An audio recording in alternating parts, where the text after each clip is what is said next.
జయ జయ హే తెలంగాణ జనని జయకేతనం ముక్కోటి గొంతుకలు ఒక్కటైన చేతనం. జై తెలంగాణ.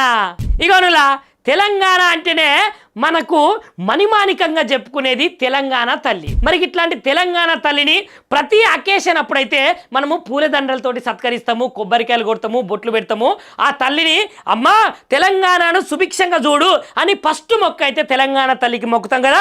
మరి ఇప్పుడైతే గా తెలంగాణ తల్లి విగ్రహాన్ని అయితే ఏకదమ్న కిందికి నెట్టేసిరటనుల్లా. నిజముల్లా గ్లోబల్ సమ్మిట్ జరిగింది కదా. గ్లోబల్ సమ్మిట్ జరగంగానే అక్కడ ఉన్నటువంటి స్టాల్స్ అవి ఇవి తీసేసుడితో పాటు అక్కడ ఉన్నటువంటి కొంతమంది అయితే ఏకంగా తెలంగాణ తల్లి బొమ్మనైతే కిందికి నెట్టేసిరట. మరి అధికారులు అయితే చూసుకోవాలి కదా. తెలంగాణ తల్లి అంటే తెలంగాణకు చాలా ప్రతిష్టాత్మకంగా ఏర్పరిచినటువంటి తల్లి. మరి అట్లాంటి తల్లిని కిందికి నెట్టేసినప్పుడు నాయకులు కానీ, పార్టీకి సంబంధించినటువంటి వాళ్ళు కానీ, అటు వేరే మనుషులు కానీ అందరూ ఏం చేస్తున్నారు అని జనాలు అయితే నిలదీసి అడుగుతున్నారు.